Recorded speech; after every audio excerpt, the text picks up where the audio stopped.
Temas económicos en nuestra pantalla. ¿Cómo le va? Bienvenido. Empecemos a revisar titulares. Bolivia, llegaron las noticias de las afectaciones económicas tras el golpe de Estado. Japón aprueba TLC con Estados Unidos. Otra vez elecciones en Reino Unido.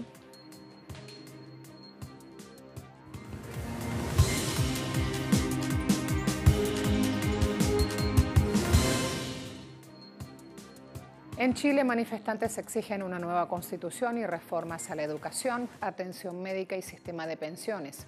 Ayer se cumplió un mes del estallido de las protestas. La Cámara de Comercio de Santiago anunció que desde el estallido las ventas cayeron 50%. El gobierno estimó para octubre una caída del PIB de hasta 0,5%.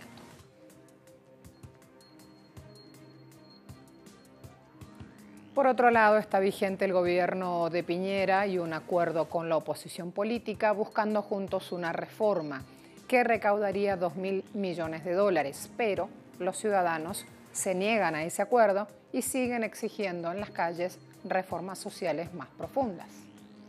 Las movilizaciones sociales lo que producen es una apertura, un rompimiento de la élite tradicional que abre paso para dos cosas en el caso de Chile.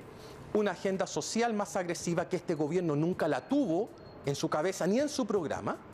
Y por otra parte, modificaciones institucionales tan relevantes como una nueva constitución que el propio gobierno tampoco la tenía en su programa. Igual parte igual ha servido porque no estoy tan de acuerdo de los desmanes, destrozos, pero yo creo que es la única manera de que escuchen, de que el gobierno, el presidente pueda escuchar lo que necesita el pueblo. Manifestantes pasivos, bien, pero hubo mucho destrozo.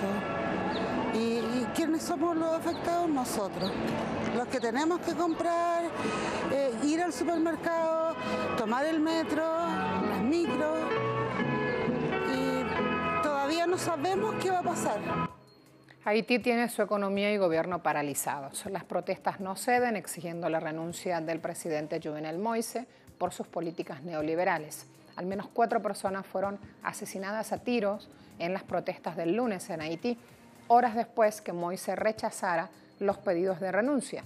Estas acciones violentas que se registran en el país reclaman justamente la salida del presidente por su alianza con el Fondo Monetario Internacional, que atenta contra el desenvolvimiento soberano de Haití. Así lo aseguran quienes dependen del intercambio comercial en este municipio cabecera de la provincia Independencia. Debido a las protestas que iniciaron ya en septiembre pasado, locales comerciales han tenido que cerrar sus puertas, dejando sin empleo a cientos de personas y una crisis en los ingresos. 25% de los ciudadanos ganan menos de $1 por día. 60% de ellos está obligado a sobrevivir con menos de $2 al día, con una alta inflación que está azotando a este pueblo. Veamos ahora Bolivia. Tras el golpe de Estado contra Evo Morales, el país se enfrenta no solo a la crisis política que vive, sino también ya llegan las afectaciones económicas. Tras el golpe de Estado contra el presidente Evo Morales, el país suramericano se ha sumergido no solo en una crisis política, sino que la misma ha comenzado a tener secuelas en el campo económico. La economía informal ha sido uno de los sectores más afectados por la crisis a la que se ha visto sometido el país. Los comerciantes cerraron sus negocios por temor a los saqueos. El transporte disminuyó, así como los transeúntes, lo que afectó a los vendedores ambulantes. Según el FMI, Bolivia cuenta con la economía informal más grande del mundo, al representar aproximadamente el 62,3% del Producto Interno Bruto. Y pese a que el gobierno de facto ha intentado mostrar que existe normalidad en las calles, la escasez se ha ido disparando, el acceso al combustible y bienes básicos se está viendo fuertemente interrumpido. En un país privado de democracia, los bloqueos y paros han dejado a gran parte de las industrias, comercios y negocios sin movimiento, lo que sin duda deja grandes pérdidas económicas. Estamos mal estamos, así estamos viviendo también. una preocupación es para nosotros. Estamos como una semana ya con escasez de carne, de pollo, de todo tipo de carne. La escasez ya se ha notado en esta semana más. Pero los precios se han cuatriplicado. El plátano si antes costaba a 9, ahora está en 16, la papaya si estaba en 4, ahora está en 15. Otro de los grandes afectados serán los bonos sociales, que benefician al 45,1% de la población que hace vida en Bolivia, ya que estos se financian de los aportes que reciben a través de empresas como el estatal Mi Teleférico en La Paz y El Alto, una de las más grandes del mundo y que lleva varios días sin funcionar por la crisis inducida. Brasil está viviendo hoy un día histórico. El dólar está justamente cayendo en un punto que no se había visto en los últimos años. Está totalmente depreciada el real brasileño, la moneda nacional, y esto le agrega un condimento muy importante a lo que está pasando en este gigante sudamericano que no crece.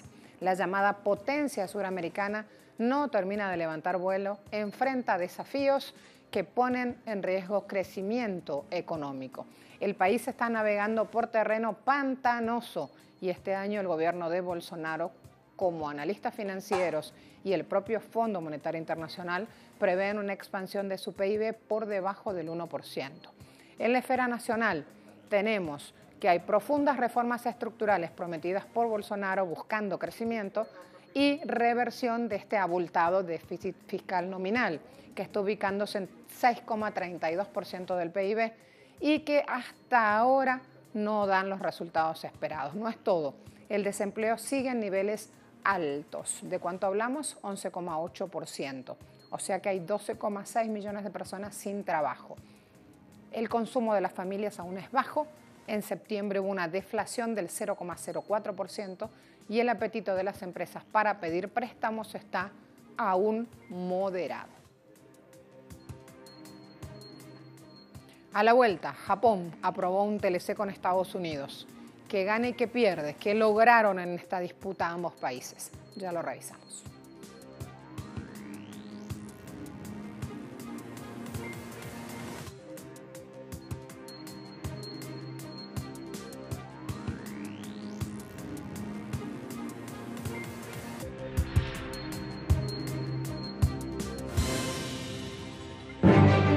Casi 1.000 millones de personas en el mundo carecen de acceso a la electricidad. 600 millones de ellas se encuentran en África subsahariana. Así lo revela la Agencia Internacional de la Energía en su informe World Energy Outlook 2019. La institución alerta además que si la demanda de energía aumenta un 1,3% anual hasta 2040, como se pronostica, eso incrementaría la contaminación y las tensiones por la seguridad energética, por lo que el llamado es a darle impulso a las tecnologías de energía limpia, ya que la utilización de estas en la actualidad no es suficiente para compensar los efectos de una economía mundial en expansión y una población en crecimiento. El aumento de las emisiones de gases invernaderos se ralentiza, pero sin un pico antes de 2040 el planeta no alcanzará los objetivos de sostenibilidad compartidos. Google no se conforma con ser el gigante de Internet.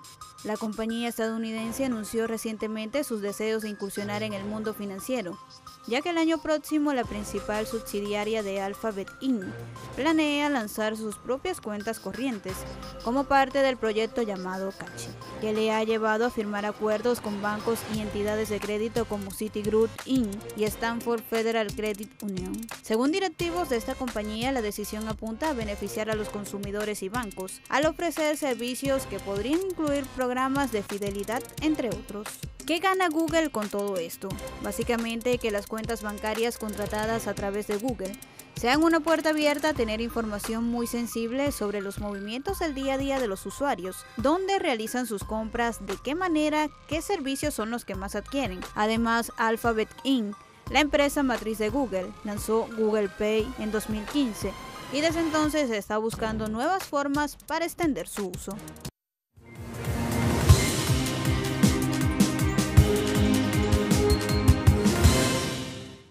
Levántese si aprueba estas dos agendas con respecto a un acuerdo comercial entre Japón y los Estados Unidos, de acuerdo con el informe del jefe de la Comisión de Asuntos Exteriores. La mayoría de los miembros están de pie, Por lo tanto, estos aprueban las dos agendas. La Cámara Baja del Parlamento japonés aprobó este martes un acuerdo comercial limitado que Abe ya tenía preacordado con Estados Unidos. Así se despeja el camino, la vía para recortes arancelarios el próximo año en artículos como productos del agro estadounidenses y maquinaria japonesa. De todas maneras, hay incertidumbre sobre cuánto progreso puede hacer Japón en esta negociación, sobre todo en los aranceles estadounidenses en sus automóviles y partes de automóviles, lo que pone en duda las garantías de Abe de que el acuerdo que firmó con Donald Trump fueron de igual manera, digamos, con esta win-win, con esta fórmula que China ha popularizado en el mundo y que implica que ganan todos. La propuesta de gobierno de ratificar este acuerdo ahora va a ser llevada a la Cámara Alta para su votación, pero su aprobación en la poderosa Cámara Baja aumenta posibilidades de que ya en enero esté vigente. ¿Qué le da esto a Trump? Un éxito que pueda anunciar a sus votantes cuando ya sabemos que está en carrera electoral. Dice Trump, el beneficio es para ambos. Del otro lado de Japón, miren cómo se levantaron una parte de la Cámara Baja y la otra no. Trump también extendía este lunes por 90 días la licencia Huawei. Esto permite a las compañías de su país, de Estados Unidos, seguir haciendo negocios con Huawei. Esta es la tercera extensión que da Estados Unidos. El secretario de Comercio del país fue quien dio la información, Wilbur Ross. Dijo el departamento sigue monitoreando rigurosamente las exportaciones de tecnología sensible para asegurar que nuestras innovaciones no sean aprovechadas por aquellos que amenacen nuestra seguridad nacional. El Departamento de Comercio también está considerando dar licencias individuales para que empresas estadounidenses vendan componentes a Huawei después de recibir más de 200 pedidos. Desde China instaron a Estados Unidos a dejar de politizar asuntos económicos y dar a las empresas chinas un trato igualitario y justo. Instamos a Estados Unidos a que dejen de ampliar el concepto de seguridad nacional y dejen de abusar del control de las exportaciones. Cese su trato discriminatorio e injusto de empresas extranjeras específicas y dejen de politizar los asuntos económicos y comerciales. No solicitamos ningún trato especial de los gobiernos extranjeros a las empresas chinas. Lo que exigimos es que los gobiernos extranjeros den a las empresas chinas, incluida Huawei, un trato igualitario y justo. A la vuelta, vamos a analizar lo siguiente. Reino Unido vuelve a las urnas. ¿Y qué plan tiene este hombre? Ya le contamos.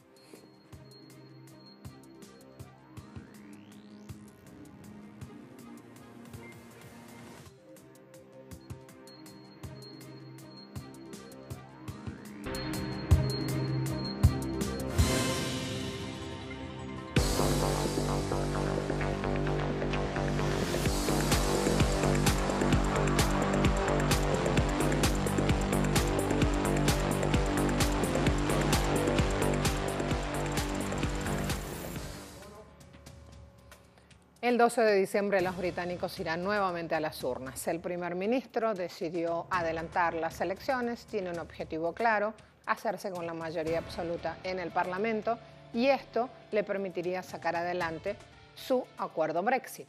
Así entonces los ciudadanos están llamados a las urnas antes de tiempo por segunda vez desde que votaron salir de la Unión Europea en un referéndum hecho el año 2016.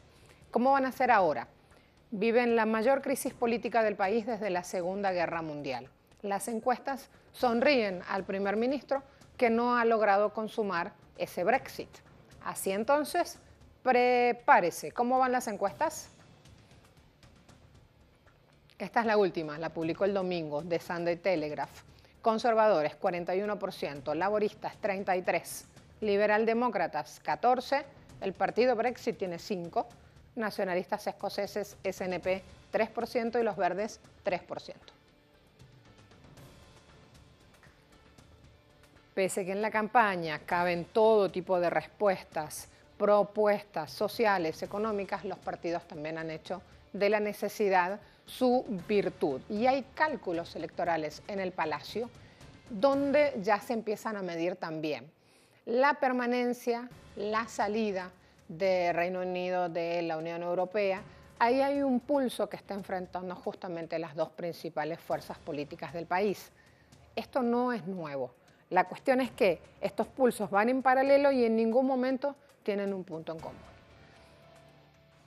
Del lado derecho de la balanza se encuentra el Partido Conservador. Ahora, con Boris Johnson a la cabeza, aspira a lograr una cómoda mayoría que le permita legislar sin problemas en el Parlamento y sacar adelante su acuerdo Brexit. A pesar de que no logró que la Cámara de los Comunes le diera luz verde en el pasado, el premier, que promueve y defiende a capa y espada su acuerdo en plena campaña, apela a la retórica de su predecesora Theresa May, quien llegó a culpar a los comunes del bloqueo del Brexit. Si bien Johnson, como miembros de su actual gabinete, votaron en contra del acuerdo de la ex premier, ahora el líder conservador también culpa de la prórroga a la parálisis del Parlamento y justifica el adelanto de elecciones en el persistente bloqueo. Después de 3 años y medio, creo que es hora de que termine la parálisis. Y tenemos que hacer Brexit, porque es lo mejor para nuestro estado de ánimo nacional y lo mejor para llevar a nuestro país hacia adelante. Y por cierto, es lo mejor para la economía, porque lo peor ahora es la continua incertidumbre económica. Las personas que esperan contratar personal nuevo, invertir en propiedades o simplemente invertir en este país.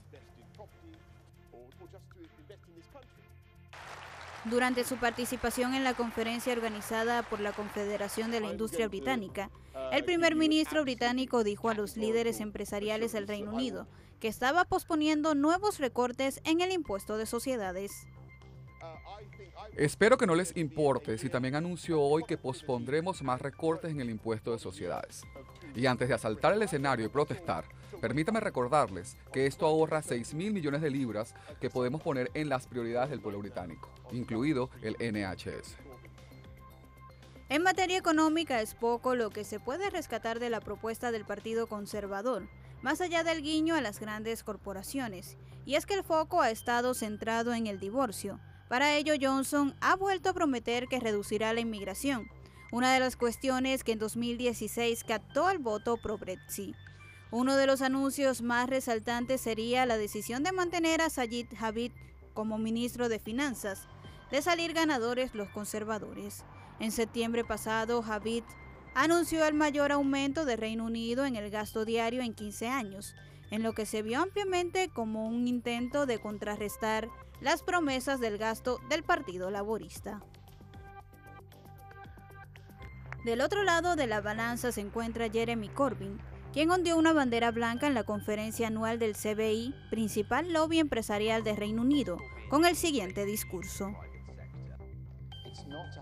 No es antiempresarial decir que las corporaciones más grandes deberían pagar sus impuestos al igual que las empresas más pequeñas. Y no es antinegocio querer prosperidad en cada parte de nuestro país, no solo en los centros financieros de la ciudad de Londres. El candidato por el Partido Laborista se lanzó de lleno a la campaña con la promesa de eliminar en todo el país el costo que representa el acceso a la banda ancha, que actualmente asciende a los 35 euros por mes, un plan que requerirá una inversión de 23.000 millones de euros y que pasa por la nacionalización de una parte de British Telecom, el gigante de las telecomunicaciones británico. Al Internet gratis se suma su propuesta estrella: nacionalizar todos los servicios públicos. Corbyn promete que nacionalizará el agua, los ferrocarriles, el servicio de correos, así como la puesta en marcha de un Servicio Nacional de Educación. Y en su puja por sacar el máximo provecho de la crisis del Sistema Nacional de Salud, que en octubre registró el peor mes de su historia, asegura que evitará cualquier rastro de privatización en el Sistema Nacional de Salud, el NHS, gran orgullo de los británicos. El candidato laborista intenta no dejar ningún área sin clasificar su postura, y el fútbol no es la excepción. Corbyn propone otorgar mayor poder a los aficionados de los clubes para que puedan decidir sobre el funcionamiento del club, pero analistas aseguran que esto obedece a una estrategia para desviar la atención de su postura un tanto ambigua sobre el Brexit. Nuestro plan resolverá el Brexit rápidamente e inmediatamente pondrá fin a la incertidumbre para los negocios y nuestras comunidades, porque no estaremos rompiendo nuestra relación comercial principal. porque las principales industrias británicas, como el acero, tendrán dificultades para sobrevivir en un acuerdo con Estados Unidos promovido por el presidente Trump. De ganar las elecciones, Jeremy Corbyn promete negociar un divorcio más suave que el de Johnson en un lapso de 3 meses, tiempo en el cual Reino Unido seguirá ligado a la Unión Aduanera con libre circulación de personas. Después propone someter el acuerdo a referendo, a 6 meses de ser investido, donde habrá 2 opciones: una salida de la Unión Europea con el pacto que alcanzaría con los otros 27, o la opción de permanecer definitivamente en el bloque común. Por lo que con Corbyn en el poder, Reino Unido permanecería en la Unión Europea por lo menos hasta junio de 2020, una propuesta que choca con la propuesta estrella de Johnson, que jura que Reino Unido abandonará la Unión Europea el próximo 31 de enero.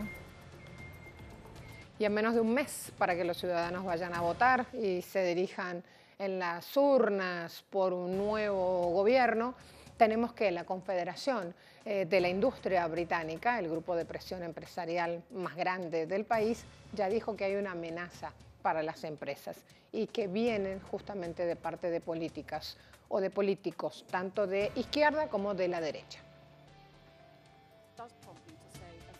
Tienen la intención de mejorar la calidad de los buenos trabajos y no disminuirlos. Aceptan Brexit y harán todo lo posible para que funcione, pero cuando ningún acuerdo se convierte en una ideología propia, aparentemente con la intención de ignorar el impacto en el trabajo y los medios de vida, entonces tenemos un problema. Entre tanto, la ideología de la izquierda es al menos igual de dañina, y el Partido Laborista propone el mayor programa de renacionalización que este país haya visto. Un gran costo con devoluciones inciertas para el contribuyente y sin una ruta clara hacia un mejor servicio al cliente. Y la más reciente propuesta de nacionalización de parte de BT realmente fue un rayo inesperado y provocó un escalofrío en las salas de juntas en el país extranjero, con empresas que cuestionaron si su inversión es segura. Y algunos piensan: ¿somos los siguientes? Ahora estas ideologías de ambos lados están causando un gran daño a nuestra economía, no solo en el futuro, sino ahora. Solo hay que observar el efecto sobre la inversión empresarial, cayendo en 5 de los últimos 6 trimestres. La confianza en Reino Unido es vacilante.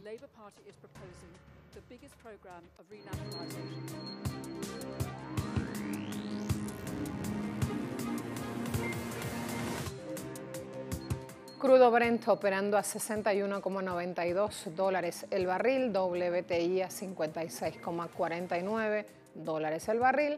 Y también tenemos que decir, la sexta OPEP está con una tendencia alcista, anclado en $63,44 el barril.